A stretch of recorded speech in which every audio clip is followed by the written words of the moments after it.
everyone. I'm Dr. Scott Masson with Paideia Today. Today we have moved into the Victorian period and with an extraordinarily important writer, the great Sir Alfred Lord Tennyson. And we're going to look at his Idylls of the King today, which is a magnificent work covering one of the subjects of great interest to all English-speaking peoples, namely the reign of King Arthur, and with it, one of the subject matters that the great John Milton thought to be the subject of his epic poetry, at least early on in his career, as we know, and as we've covered on this podcast. He ended up looking at Paradise Lost, but he did think about this theme. But I'm going to hand over to Dr. Friesen, and you're going to begin with a reading, are you not, Bill? No? No? I thought you were going to do something from In Memoriam. I'll follow along in a little bit with a poem from In Memoriam when we come to that, and we'll come to that presently, to be sure. Okay, but Tennyson is a fascinating figure. He is in the Victorian period, but right from the beginning in the Victorian period. And he succeeds William Wordsworth as Poet Laureate. And so as such, he represents England and Englishness. And Tennyson is really, as far as literature in the Victorian period, he is really the guy. And it's almost impossible to think of the Victorian period without thinking of Tennyson, for which reason it's mysterious to us that Tennyson is largely no longer read. And is no longer anthologized, even in great books, fat tomes cataloging the Victorian period. But that's a subject that we'll get into, no doubt, as well. But Tennyson, I think, is a great writer, whether you read his shorter poems like The Lady of Shalott or Ulysses, or any of the brief poems, or In Memoriam, or today's poem, Idylls of the King, which is magnificent, and that's the subject of our discussion today. Bill, do you have something to say here? I do. Nowadays, I find that even with English majors, when I ask first and second year students about their prior experience with Tennyson, almost invariably, I'm greeted with silence and blank stares. They know nothing of the man, which initially shocked me when I was teaching this material.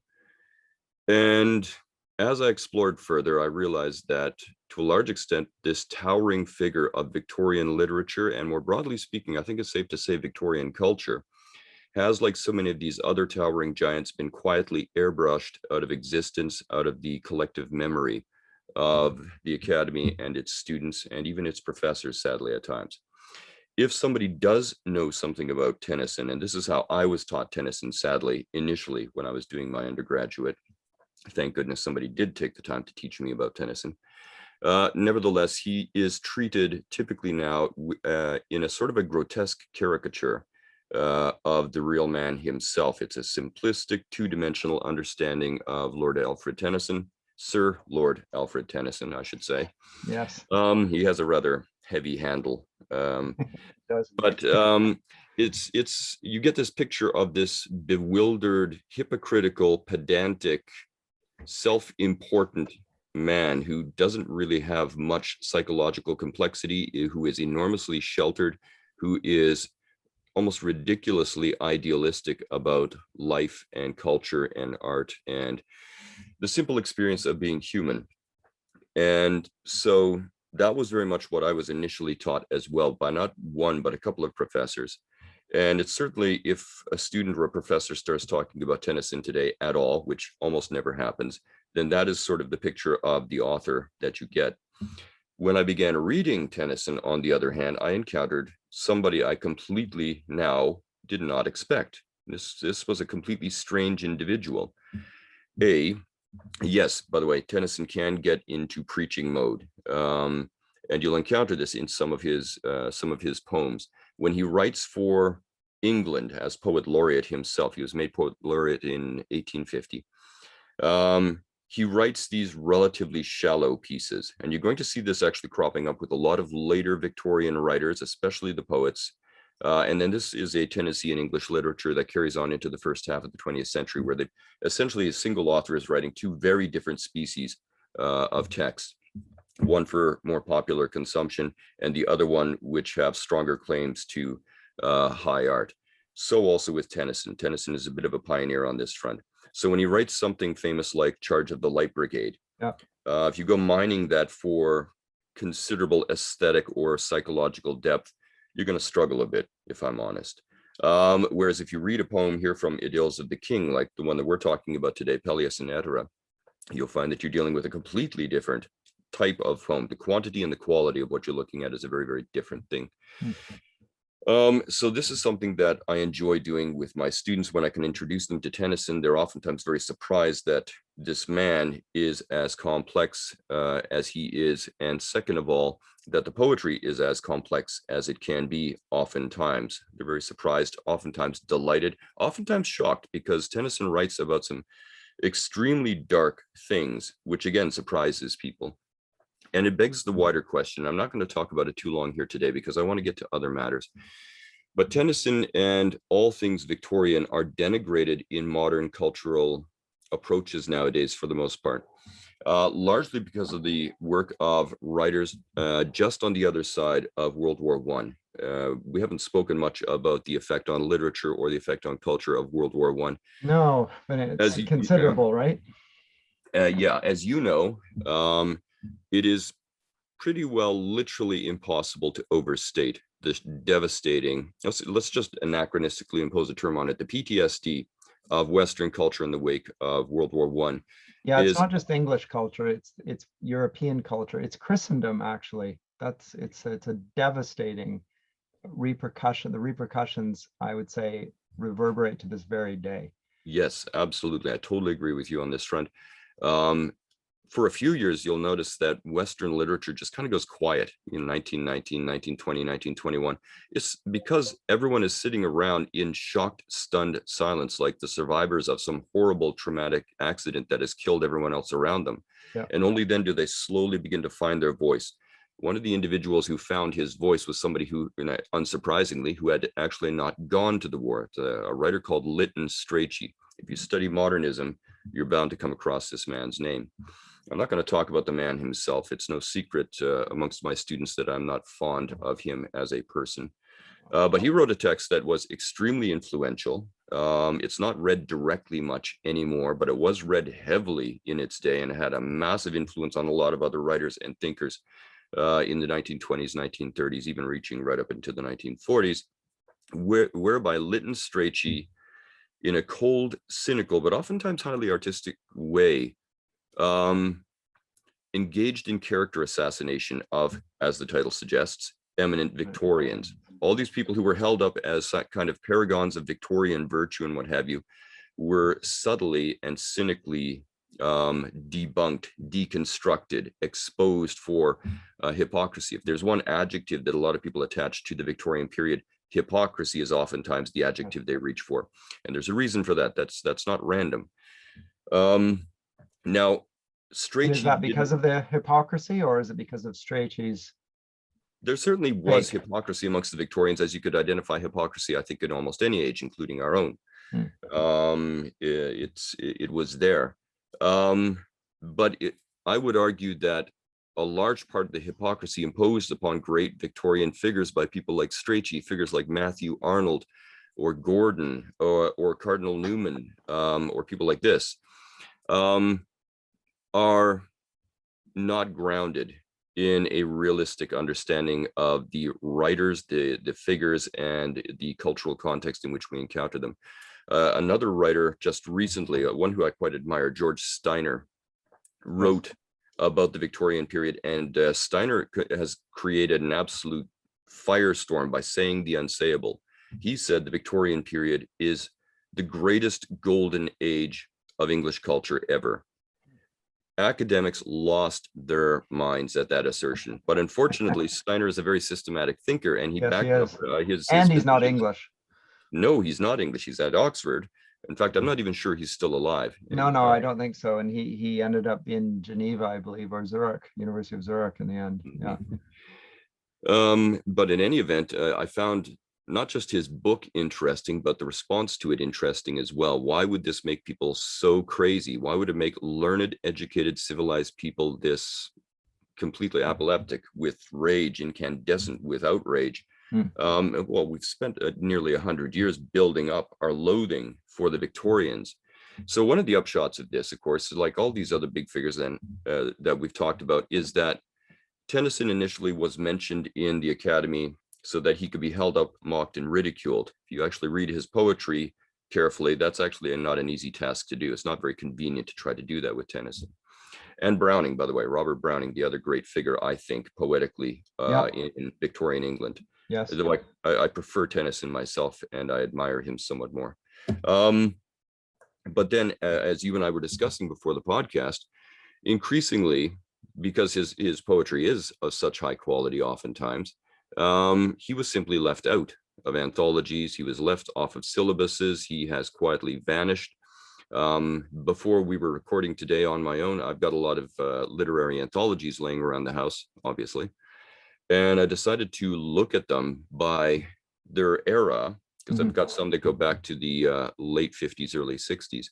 And when I'm looking at the oldest ones, we've got in these anthologies quite a big collection in the index of Tennyson work. And then as you move forward, it gets smaller and smaller and smaller, so that I've got a couple of modern anthologies right here, right now, that talk about Victorian literature, and Tennyson isn't mentioned once. This is extraordinary. It's extraordinary.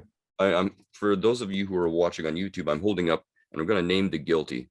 This here is the Broadview Anthology of Victorian Literature. It's got a teeny tiny little section on Tennyson, and this specializes in Victorian literature. It's anthologizing Victorian literature, not English literature.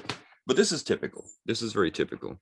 So there's a caricature of the Victorians, which is the hypocrisy of the Victorians, the shallowness of the Victorians. Steiner's retort is this is the great golden age of English culture, which I think at least has a claim. I would have thought, and we were, again, when we were just talking off air beforehand, we said one of the things that interests me about the subject matter today, Arthur and his kingdom and so forth, Idylls of the King are about Arthur and his knights, is his choice of subject matter. He dwells on this in various passages. So I commonly teach a shorter work for my intro when I come to it and deal with what's his name, the Lady of Shalott and so forth. But you can see that it remains of interest to Tennyson, this Victorian giant, the interest in Arthur and his knights. Now, why would it be Arthur? Well, I said and mentioned at the outset that Milton was also interested in Arthur and his kingdom as a fit subject for an epic for English speakers. Okay.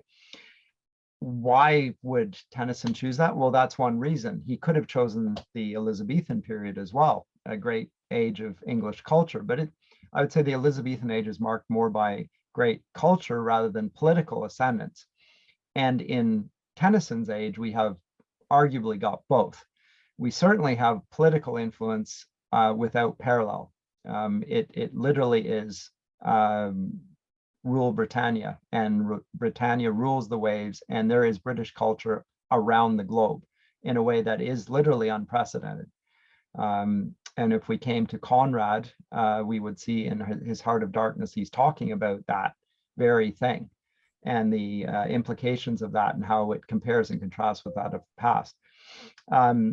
So that's the reason, really, is his context is that Britain, of which he is now the Poet Laureate of the United Kingdom, is in a golden age. And so he's hearkening back to a period when Britain was also said to be in a golden age, and he is wanting to look at that and use it as a backdrop for commenting on the present, wherein its strengths lie, but also wherein its weaknesses lie. And I think that's what he does in Peleus and Edra, and specifically in the broader scope, in the Idylls of the King, he's talking about the decline and fall of a great power.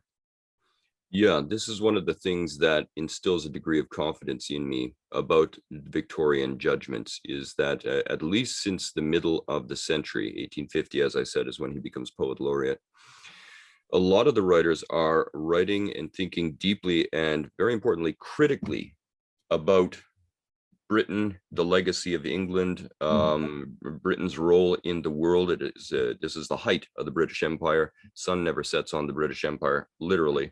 Literally. Yeah. So they're in an enormously important point in history, and many of the greatest writers know it. Kipling knows it, Browning knows it, Hardy knows it, and Tennyson knows it. Yes. And one of the things that I really like about them is they think long and hard about not what they're getting right necessarily, but what they might be getting wrong. Right. And they're an extremely introspective, extremely critical bunch of writers without the wearying stridency that we encounter so No, often there's nowadays also about moral great author critique. seriousness about it as well, right? This is not juvenile takes on it. This is adult Yeah. and serious. This is how things genuinely come to fall. And this is entirely plausible that it should do so, and that it should do so again. Yes. Given the universal human nature we've already talked about, of which Englishmen are conscious, at least they used to be conscious, when they had a Christian understanding of human nature, namely that it is good but fallen and prone to pride and further falls and degeneration and so forth. And that's what we have here. Yeah, these are not the smug Victorians that people in 2021 typically think of when they reimagine it in television shows and movies and books and things of this sort. They're not typically not particularly pedantic. They are deeply introspective. And as you say, and this is one of the refreshing things about Tennyson, as it is with Samuel Johnson, you feel like you're involved in a cultural, artistic, and philosophical discussion with grown-ups for once. And that can be a real sort of a balm to the soul at darker times. So Tennyson himself, let me talk very briefly about his biography, because it's again, I don't like to make biography the front and center when we're talking about literature, but we have to know a little bit about the man himself. He, like Samuel Johnson, did not have a happy upbringing, a happy life. Things were pretty rough for the young Alfred Tennyson. He grew up with 12 siblings, so an extremely large family. And it was an incredibly dysfunctional family, really dysfunctional. One of his brothers was condemned for life to an insane asylum. Another one was a thoroughgoing opium junkie. A third one was so violent he would regularly get into physical altercations with Tennyson's father. Fist fights were a common thing as Tennyson was growing up. He had to have him arrested. The father had to have him arrested at one point here. At another point, the father loaded up with guns and knives waiting to confront this violent son of his. Luckily, that was forestalled by other individuals, cooler-headed individuals intervening. But this was the stuff of everyday life for young Alfred. His father, one George, was also a man of a vast learning. His father was extremely learned, and he was extremely well connected, and he was extremely wealthy in time. However, he was disinherited by his father in turn, Alfred's grandfather, not because he did anything wrong, but because the grandfather simply liked another son better, had no problem playing favorites, and disinherited his eldest son and tossed him into the church. And Alfred's father was an Anglican priest, and he was there extremely unhappily. The father loathed the clergy. He loathed the Anglican church. It's possible that he loathed Christianity. It's hard to say. He was, again, a thoroughgoing alcoholic, drank all the time, as you might imagine from the comportment I've been describing to you.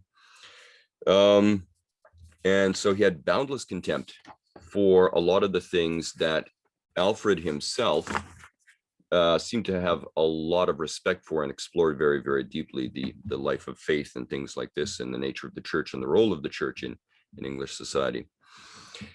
Say a bit more about that. Where did Tennyson stand? Remember, this is the Victorian period. This is the period in which we see a great with again, context. This is the era of Darwin.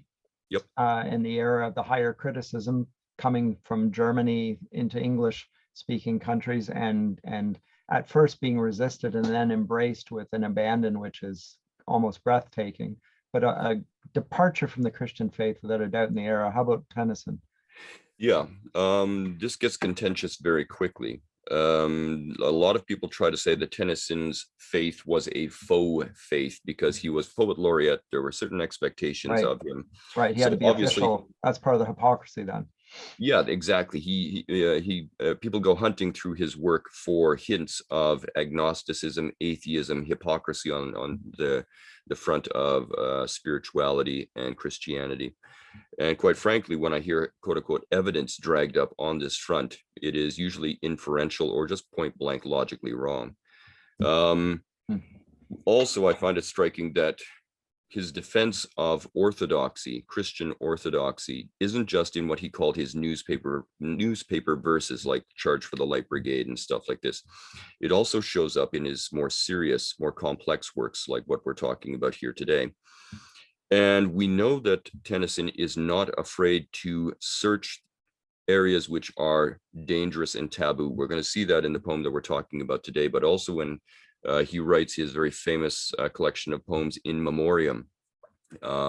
He goes edgy places, so he doesn't have a problem with that. He's not critiquing his Christianity because he's afraid to do so, because he's not afraid to go after the big edgy issues in other areas. So I find no reason for thinking that that his faith was strong. Also, a lot of his conduct in later life, as we're going to see, accords well with that faith. You know, it's the old quotation, by their fruit they shall be known. Well, let's have a look at the fruit of Tennyson's life, because like Johnson's life, that fruit is good. It's very good later in life. What else shall I say about this? Oh yeah, because of his father's connections, Tennyson, who was smart and displayed his intelligence and his ability to learn at a young age, was kind of a shoe-in for Cambridge. And this was both good and bad initially, because one of the things a lot of people don't know about Tennyson, especially since he's a poet laureate and he's always giving public readings and things like this, is that he was painfully, almost dysfunctionally shy. He stuttered a lot when he spoke to other people initially. He had trouble making eye contact with these people. He would break off conversations to get out of them as quickly as possible, even when it was only one or two people. He seemed to be very, very socially dysfunctional at this level. However, so Cambridge was extremely difficult for him socially, and he didn't seem to want to get stuck in. On the upside, he showed a talent early on, not just for literature and poetry specifically, but also for philosophy, and then it turns out debate. And this is going to be one of the hallmarks of the man's character. The man has certain deficits. He recognizes his deficits. And by hard, careful, intelligent work, he overcomes his deficits. So his social dysfunctionality was one of these things he overcame, and he overcame them by becoming extremely good with philosophical debate. This also will change the nature of his poetry. Anybody who tries to read his poetry at a shallow level will be disappointed, because some of these poems are enormously philosophically complex. And if you don't know your philosophy and your philosophical backgrounds, you're not going to get a lot out of some of these poems. But if you do have a strong grounding in philosophy and its main talking points, a lot of these poems become extremely interesting at that level too. So he gets past his social dysfunctionality. Another thing we should say about Tennyson is that he was an imposing figure. He's a large man. And one of the reasons people wanted him to do so many public readings wasn't simply because he was poet laureate. I think it's safe to say the most famous poet laureate of them all. Oh, yes. But he also had a deep, booming voice, which was remarked upon by many different individuals. I have heard one garbled phonograph recording of him reading a poem, but the quality is so bad it's really hard to make out exactly what the man sounded like. What else do I want to say on this front here? Cured of his shyness. He also made friends with an individual by the name of Arthur Hallman. And he made friends with him at Cambridge when he was quite young. And their friendship was one of the defining moments of his life. They became enormously good friends. Hallman would go on to marry Tennyson's sister. And then all of a sudden in 1833, he died. Arthur Hallman died. And this absolutely devastated Tennyson, sent him into a complete spiral for a while. And over the next, I think it was 17 years, one of the ways he dealt with the trauma of that incident, that sudden loss, was writing poetry, which would be eventually gathered together in an anthology entitled In Memoriam. One of the most, I would say, one of the most complex studies of loss and grief ever written. And it was widely read. Tennyson had tried to write poetry prior to 1850, and much of his poetry was absolutely roasted by the critics, sometimes with good reason. And this brings me to my second talking point with the man himself. The criticism stung Tennyson badly. He was really traumatized by this as well, as you might imagine from a socially awkward young man. But again, he didn't run from it. He resolved to deal with it. And one of the more fascinating things about Tennyson is that we have his rough copies of his poetry. And I think it's safe to say that Tennyson is one of these writers who they don't write immediately brilliant poetry. They edit their way to greatness. And this is very much the way that Tennyson would work. He would write it, then he would write it again, then he would write it again, and he would write it again. If you get the Norton Anthology of Literature, oftentimes they have a little collection of rough drafts at the end, poetry in process, I think they call it. And Tennyson's poems are almost invariably included in that because you can see the evolution of the poem.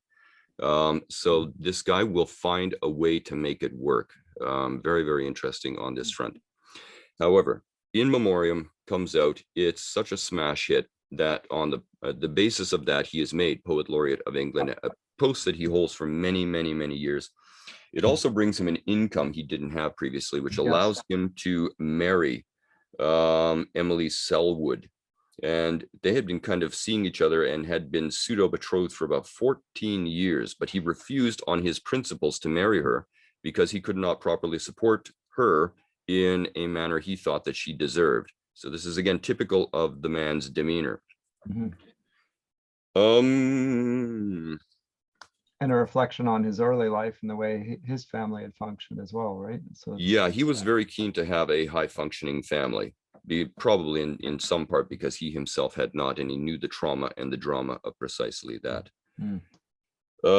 He has been since his legacy since then has been oftentimes attacked.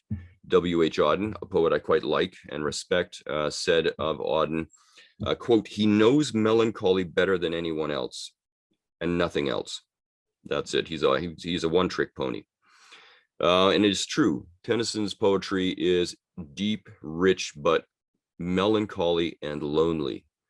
And we're going to see that again in Peleus and Etera. There's several species of loneliness being fostered in the main character that are striking and interesting, I think, but we'll come to that presently. But T.S. Eliot, who I also respect very much, said of Tennyson that, where exactly is my quotation here? It's not the intelligence of his faith that impresses, but the quality of his doubt, which speaks again to concerns of integrity, which I think are one of the hallmarks of Tennyson's thinking, Tennyson's approach to so many things. What else do I want to say about this? Oh yeah, you mentioned an interesting point quite rightly. The Victorians become more interested in their Arthurian legacy than many previous ages. The Romantics almost all others, actually, it becomes an obsession. Yeah, in a way that it doesn't fit. There's no obvious link anymore in terms of, I mean, the medieval period is long in the past. We're now in the age of the steam engine and yes, you know, the global empire. So there's no connection per se, other than that of reverie, vague sense of I don't know.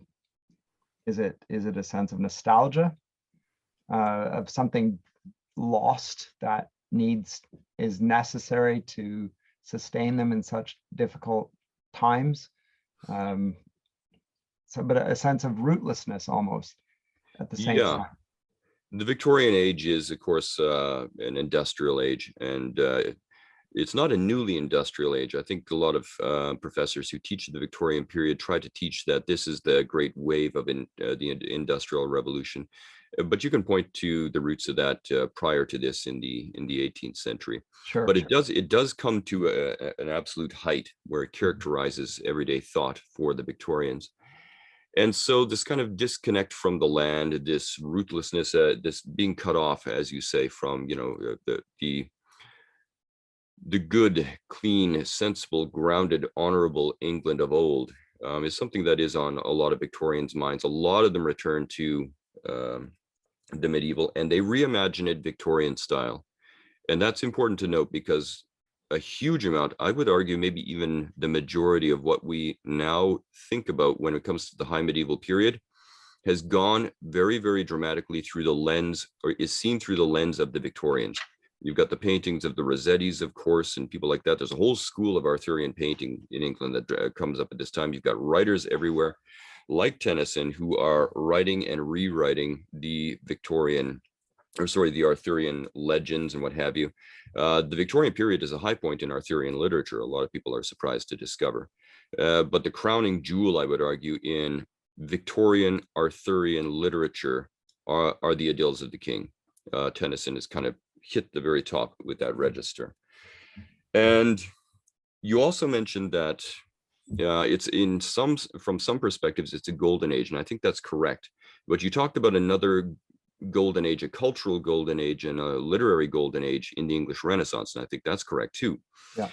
And it's interesting to me that there are certain writers in that age also who become obsessed with Arthurian literature. Edmund Spenser springs immediately to Spenser, mind. most certainly, and as I say, even Milton retains that obsession. Yes, and I think that's interesting that when the British are in something that might be conceived of as a golden age in certain ways, they begin immediately reaching for things Arthurian. And I don't know what's behind that, but I think that's an interesting question. Why is it that they tend to do that at those times? If I had more time in my day-to-day life, maybe I would begin researching down these fronts and thinking about these fronts, but I don't. So it is what it Indeed. is. So the Idylls comes out. It's the great magnum opus. In Memoriam is not the magnum opus of Lord Alfred Tennyson, at least according to Lord Alfred Tennyson. It is the Idylls of the King. He works on it for the second half of his entire life, and predictably, he edits and edits and edits and edits. First edition of these collected tales comes out in 1859. An expanded version comes out in 1874. The complete and authoritative version comes out in 1899. So Tennyson just can't leave it alone. And that's a good thing for us as readers, because Tennyson knows how to edit his poetry extremely well. I think that's really all I want to talk about here when it comes to Tennyson himself. Let's talk a little bit about source texts that he's drawing upon. He talks, of course, you mentioned this before, he draws upon Malory. Malory, yeah, Morte d'Arthur and so forth in the whole. But I mean, this is in multiple languages, right? The story of Arthur and his knights. Yes. And we talked about this in a previous podcast to some degree, whether there actually was an Arthur, where he resided. Is he in some sense part of Provence, the Brittany? There is he a Welsh monarch of some sort? Is where I mean, and there are various possibilities based on sources, even different suggestions there. Malory certainly makes him English, and very much grounds it in English consciousness. But there's a Welsh legendary source as well, and it's interesting to see what later writers do with those sources, which they know, and then speak back to them. And that in itself is also a fascinating study, the comparison between different takes on it. Yeah, there's such a rich tapestry available to us when it comes to Arthurian literature that my students find it useful to break this into various strands. Where exactly did it all come from? As you mentioned, there are a great series of Welsh folk tales which predate the high medieval period. They predate chivalry, courtly love, and codes of honor and things of that sort. These are rough, sort of barbaric Welsh tales of Arthur and his war band. They're not his knights, they're his war band. As you say, there are many celebrated French iterations of the Arthurian tradition, from Chrétien de Troyes and Marie of France. You've got a whole historical strand which contributes, where you're getting the history of King Arthur and his knights, oftentimes with little concern for historical truth or accuracy. Most significantly amongst these people are Geoffrey of Monmouth, of course, but you got others like Nennius and what have you. So there's a historical branch of these sorts of things. And then other writers, as time goes by, feed in to this ever-growing, build into the growing legend, right? Exactly. And so the Victorians are not doing anything new. Know that the Victorians, like writers in the Renaissance, like Spencer, what have you, were not first and foremost concerned with historical veracity when they wrote these tales, not at all. They wanted to get at certain motifs and thematic approaches to those motifs that they thought were timeless, and yet simultaneously pressingly important to their own age. And so that's kind of the two perfections they're trying to bring together as they articulate new Arthurian material.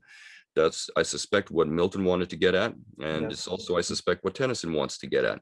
And Spencer, and Spencer. So we don't condemning Tennyson for twisting the tradition. It just doesn't make any sense. Mallory, who was that's a historicist judgment, right? In our strange now, our at least in comparison to past ages, they would look upon our ways of looking at the past as bizarre and crude, very crude and lacking in all wisdom and discernment and subtlety.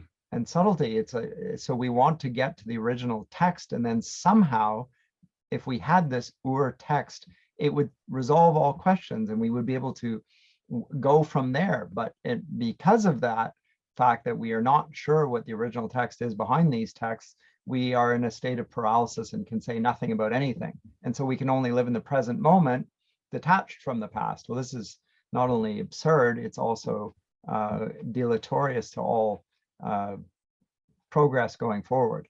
But nonetheless, that's where we are.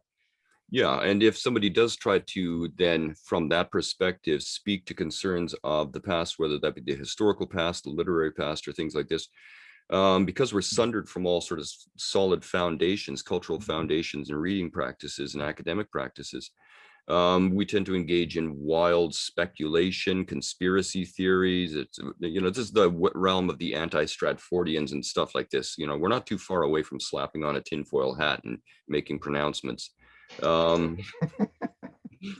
It's really quite depressing on bad days. So, but not so with Tennyson.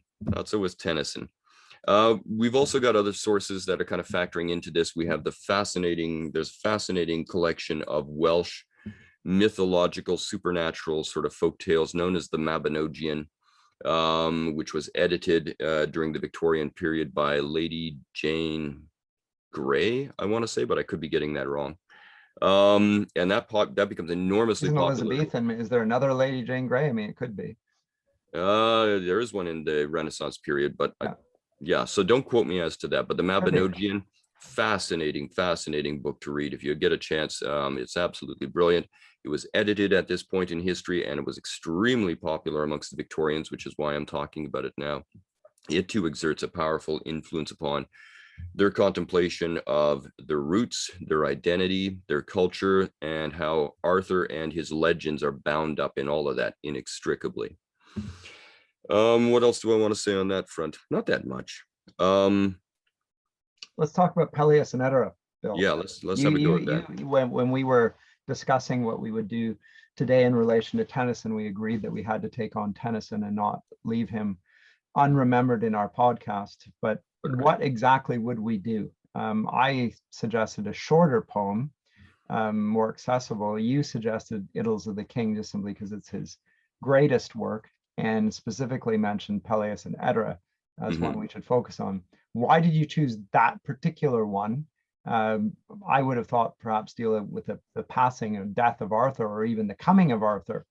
But Peleus and Edera, how come? I mean, I read it this week and found it, as you said, quite subtle and magnificent and surprising above all. I did not anticipate what was going to happen. Yeah. And at points laughing out loud, and at the same time feeling deeply pained at what I was reading.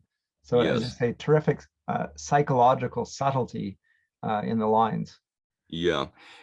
I chose this particular story. I mean, in a perfect world, I would get my students to read the entire thing, but of Sure. course, we both know that they don't have that kind of time. So I chose this one specifically because the entire Idylls of the King is an exploration of how great societies fall and descend into disaster and anarchy and things like this. And one of the assumptions in the foreground of this series of tales is this notion that society descends into depravity, barbarism, and chaos as a natural state. And the artificial state is when we impose structure and goodness and hope and righteousness and things like this upon the shape and the machinations of that society that we're living in. Victorian culture and society is like a gigantic, complex clockwork machine. And it's operating, insofar as it's operating well according to certain principles.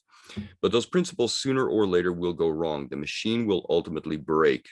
And that's what we're watching here. We're watching the machine of Arthurian society break, and we're exploring the process of breakage. How does it all break down, especially at the psychological, spiritual, moral, and ethical level?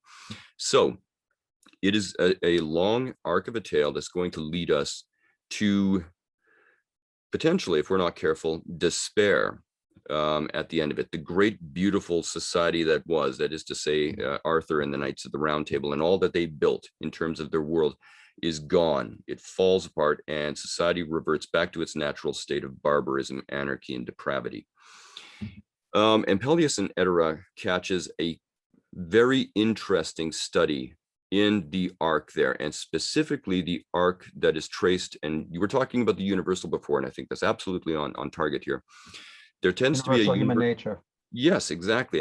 And we see in the young character of Peleus a very typical universal trajectory. Idealistic young hero. Yeah, from innocence to experience, to quote the Renaissance thinkers.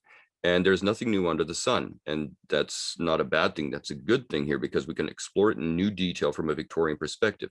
Peleus is an extremely idealistic young man, and his idealism articulates itself very, very cogently in the codes of chivalry and courtliness.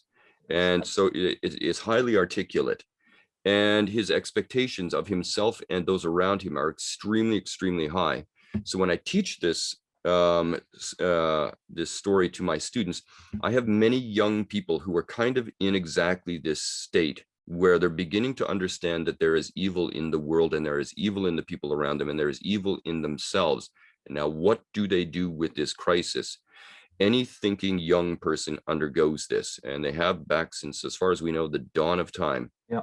So one of the things that really resonates with my students is that they recognize much of what's happening here in the mind of Peleus as he undergoes one horrible turn after another, and the humiliations that come along with that. So briefly, so he's initiated or brought into the Knights so he's the newest of the Knights of the Round Table. Idealistic, wants to be like Arthur and have a Guinevere, a woman who is just like Guinevere, the paragon of virtue, beautiful, etc. So that's how he begins, and he talks about wanting to meet a woman so that he too can live a life just like Arthur and Guinevere.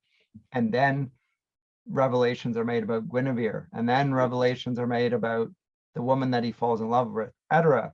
And there's a gradual disenchantment going on in the mind of the character, and it begins with disenchantment. It ends in almost cynicism and despair. Yes.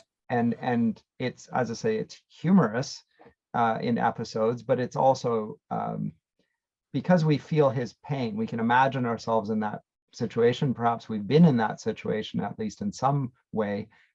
We feel the betrayal, and it happens in quite rapid fashion, in such a way though that is still plausible and memorable, and the keenness of his hurts are visited upon the reader, and I could not help laughing at him in his naivete, but at the same time wishing that there would be a happy ending to his tale, and it just got worse.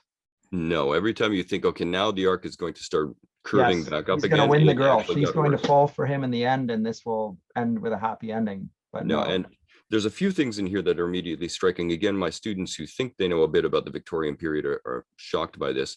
One of the things is not the cynicism of Tennyson, because I don't think he is ever that. No, he's not cynical. No. No, but he is capable of oftentimes keen, cutting, and eloquent irony. The Victorians are far more ironic than a lot of people think. The Romantics can be almost painfully credulous all the way through, breathlessly sincere about some of the most absurd stuff. But the Victorians tend to be a little more measured, and Tennyson is typical of this. And so when they're more English, to be honest, the Romantics are not really typical of the English. Yes, I'm not sure what they are typical of. But with Peleus, he when he's pining, as it were, for his Guinevere, the audience that Tennyson is writing for are well versed enough in all things Arthurian. They know that Guinevere is famously disloyal to her king, King Arthur. She is being unfaithful with Arthur's greatest knight, Lancelot. It's an open secret at certain points in the Arthurian narrative. Everybody knows, but nobody says that this is happening. And Arthur himself, in many different iterations, the Mallory, for instance, knows but dares not say that his wife is being unfaithful to him with his favorite and best knight. So when Peleus is pining for his Guinevere, you can imagine a grim but ironic smile spread across the face of many of the original readers. They know that this immediately. is yeah, they feel the pathos of that immediately.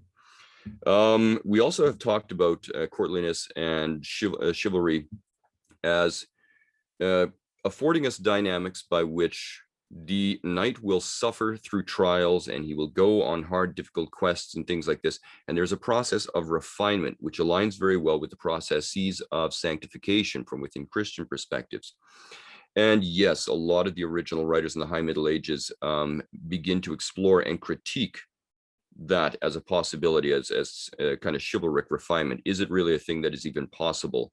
No, maybe it isn't.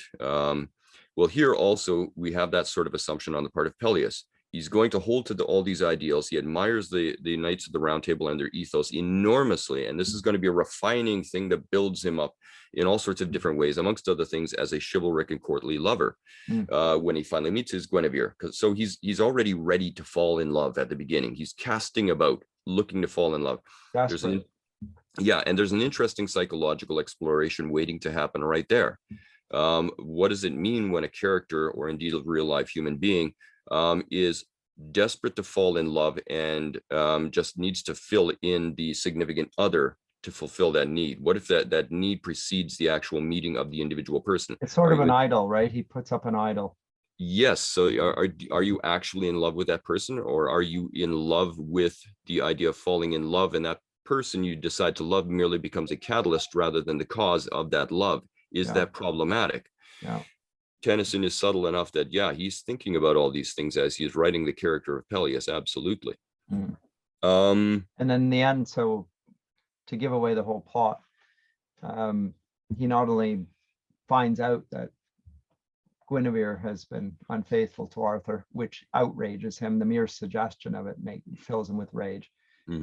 But his beloved Edera mocks him, and in a way that is manifest to everyone, including him, but he's going to remain faithful to her and win her over because of his fidelity, etc., because this is what a Christian knight will do.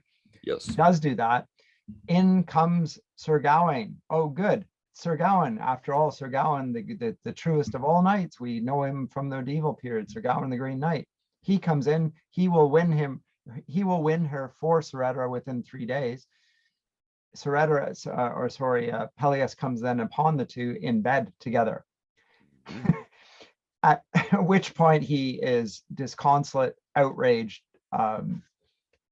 broken, he comes and is furious, and then I think comes to Guinevere, comes upon Lancelot, in fact, claiming that she is untrue. Lancelot then challenges him to a duel, and unfortunately then the poor Peleus is beat down by Lancelot, and it's a terrible ending for a man who began with such high hopes, that he's beaten into the ground by a man who lacks honor, and yet is great in the world, the eyes of the world. So it finishes very bleakly. Yeah. But talk about the realism.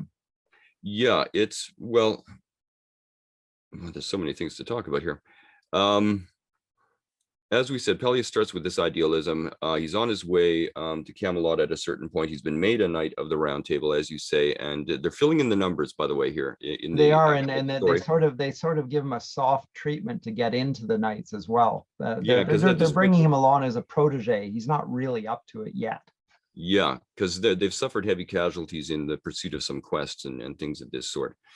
Nevertheless, he's in the forest. He's full of idealism. He's ready to fall in love with the first woman who seems to be a decent fit. Disastrously, he encounters Etera and her ladies and her accompanying knights and her entire entourage. And she's infamous as well. Yeah, I don't think that there's as villainous a female antagonist in the Victorian period, in Victorian literature, or let's call it 19th century literature, except with the possible exception of Lady de Winter from the Three Musketeers. But Etera is a monster, and she's an enormously complicated monster. When it comes to character study, she's great. She is cynical, mercenary, exploitive, sadistic, subtle. I've got a little passage here. When she first meets Peleus in the forest, he's sleeping under a tree, he gets up, he meets her. They're lost. Etera and her people are lost, and they're casting about. Right. They cannot find their way to their destination. Peleus knows where that is. But Peleus is so struck by Etera that his poor social skills, his courtliness lets him down disastrously. Etera mocks this subtly to her friends, so they have an inside Mean Girls joke about this. Yeah, and they mean to exploit and ridicule Peleus. And there's this great little passage. I'm going to just read it right now, if I may. This is Etera. This is a description of Etera watching this stammering young man desperately trying to offer his services to guide them to their destination. And she realizes what sort of a young idealistic man she has in front of her, and what opportunity for sport she and her friends now have.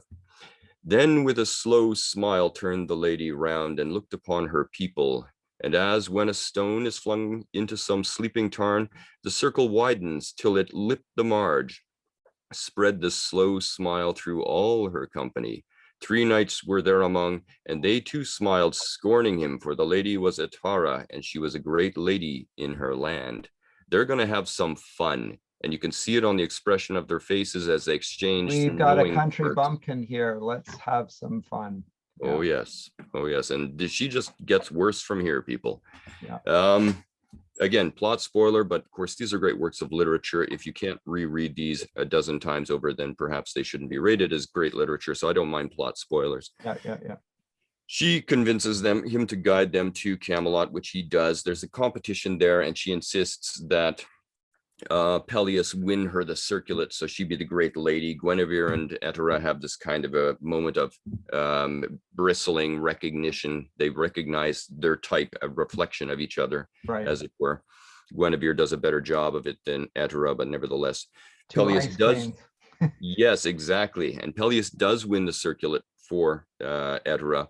And she gets at which point she never looks upon him again with it, like she would. The sun was before, and now it never looks, but with a cloudy visage upon him again. I think something like that. That's right. Yeah, overwhelming contempt and ridicule. Now it becomes open, and nevertheless, rather pathetically, and this might be where you began chortling to yourself at the ridiculousness of the young man's antics. He follows her back to her castle, and hangs about outside the gate. Yeah, like and we. Yeah, he's like this pathetic petitioner. He's in some senses, you can almost sense where Etera's contempt is coming from. Or she But gets angry. She gets first contempt, then she's outraged that he's still yes, there.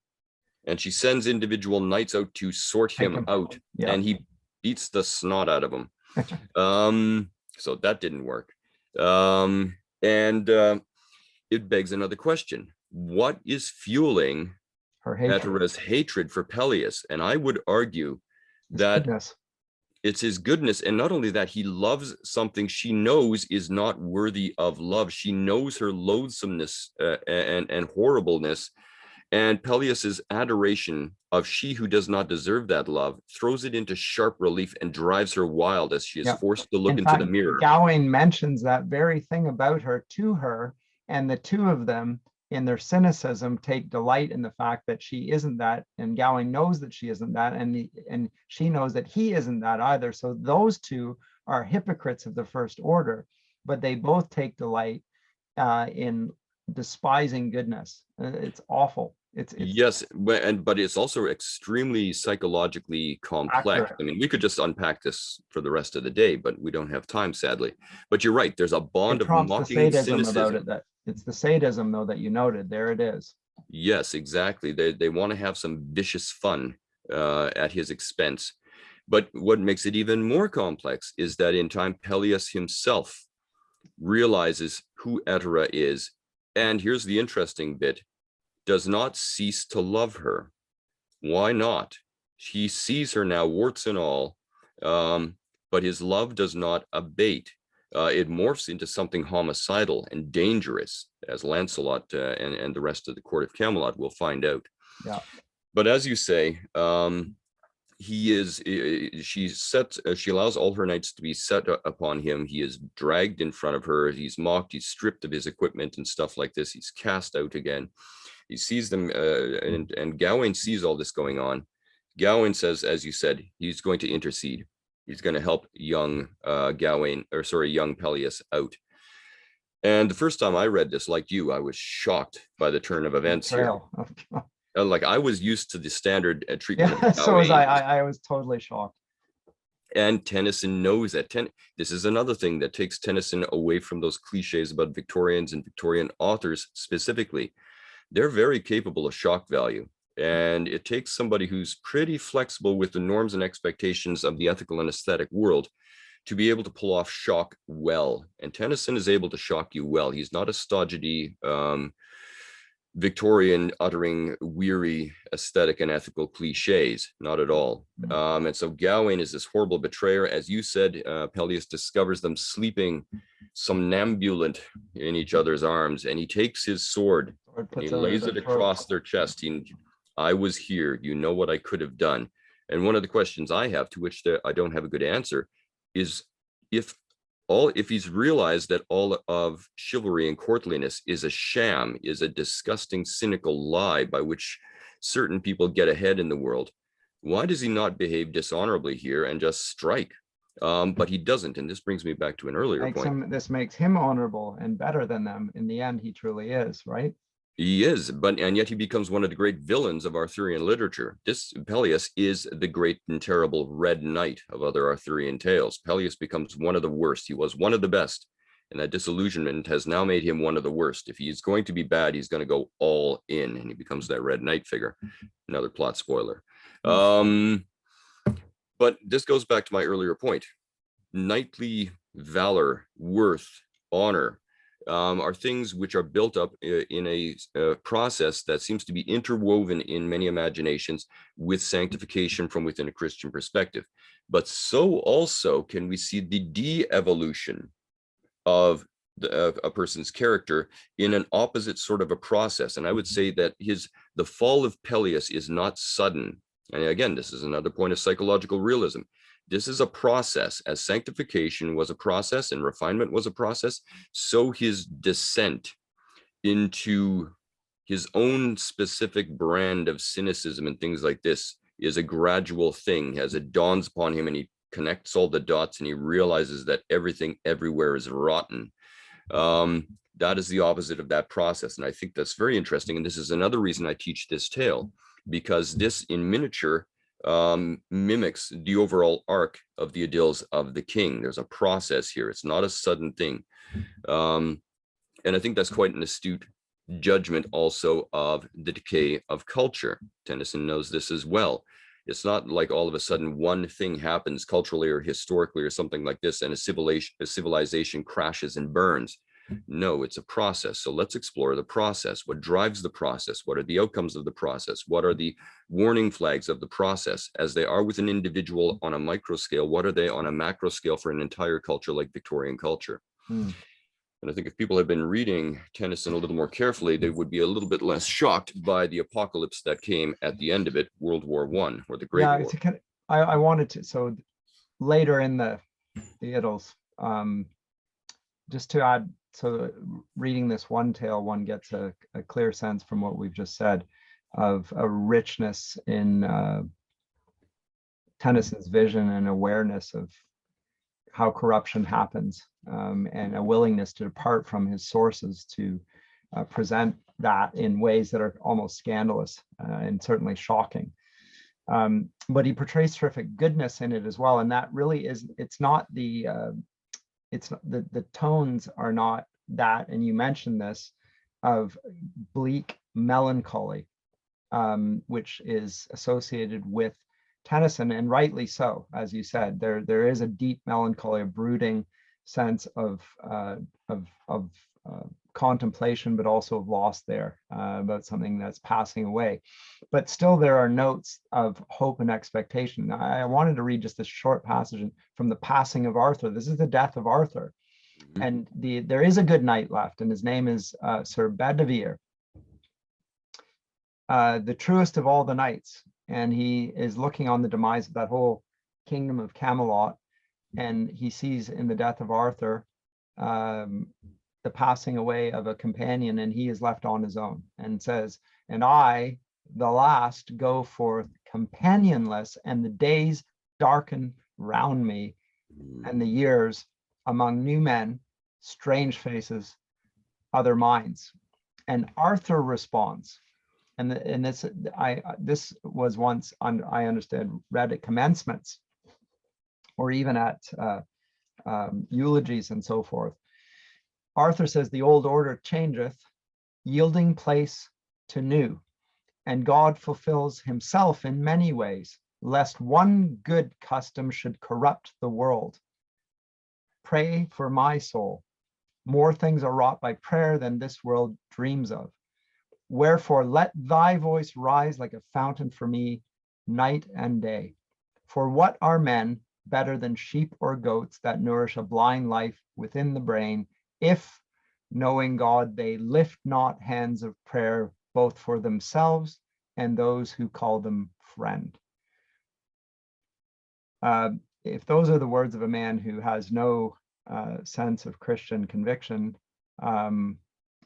I find that myself rather doubtful. These seem to be the words of a stout Christian soul.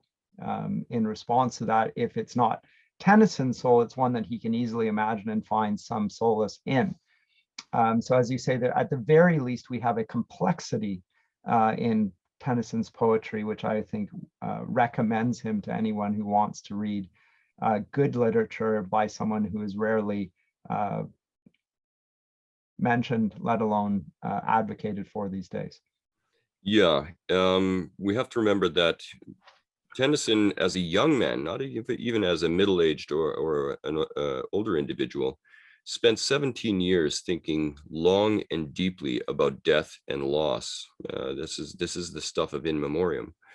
And so this is somebody who has gone places mentally and emotionally, I would imagine, that many people never go. And so his understanding of how the faith factors into that is very, very interesting to me. What do you, if you're done with cheap, shallow platitudes, how exactly do you grapple with the problem of death and the faith, especially when you've experienced that loss individually with the person you can name, with the person who you knew, with Arthur? We're going to see this with a couple of other late Victorian poets as well, but we're not at that point here. I hit my students usually at this point with a whole barrage of questions to which I don't give them answers. We've already mentioned that Etera knows herself to be loved undeservedly, and this drives, it fans the flames of her cynicism and hate and all this stuff. And at times, as you say, just plain anger. But in other senses, it begs the question of us, the reader, are we all of us in certain ways loved undeservedly, or not worthy of these loves that oftentimes come to us in our life? Do we get angered when people appreciate and or love us and value us for things we don't think we necessarily deserve? Is our response in some senses like Etera? Yeah. We've got questions about, well, we've got questions about a great range of other things that we don't really have time for. So yeah, I was going to say that I think there's such depth and interest in this story. We can talk about this a great deal, but I'm wondering if we've actually given enough there to whet the appetites of our listeners. I should hope so, yeah. But I mean, there's other things we could talk about regarding the moral loneliness of Peleus at the end of the story. He's not just lonely in terms of companionship, he's morally lonely. Yes, he's the only one who thinks that those codes, even though shattered and in ruins, were and ought to be authoritative. He never ditches that. And I think that speaks well to Tennyson's sensibility as a writer. Good. So we've got that to consider here as well. And also the necessities of, in fact, his rage, his homicidal rage at the end of this story actually speaks to his character. People who have no codes to which they believe integrity ought to be owed don't get outraged. People with no integrity don't get outraged. People who don't believe in the validity of the codes they live by don't get outraged. They smile cynically like Gawain and Etera, and to some extent Guinevere and Lancelot and all the rest of them.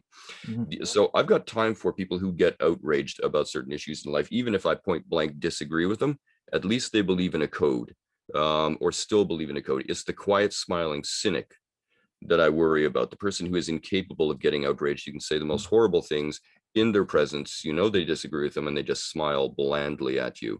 That's the person that puts me on high alert. Anyway, we could talk about all of that, as I've said, as you've said. Hopefully this is enough to whet some appetites. We are going to be moving on with our next podcast into something very, very different, and I'm really quite excited about this. We're going to start talking about great Russian authors of the 19th, and maybe to some extent, if we get really lucky, in the 20th century later on. And the writer in front of us is Dostoevsky, and I think you and I have settled on Crime and Punishment, one of these towering works. Okay, good. Yes. Well, you were petitioning, and I was cogitating up thereon, and I thought, okay, fine, we'll do it, because I've got all the world enough in time. I have read Crime and Punishment so long ago, but I've got to catch up and drag it off my bookshelf where it's literally quite dusty. But the Russians give us some fascinating texts at this time, and I've always been interested in reading them. I've never had the opportunity to teach them, which to me is a great regret.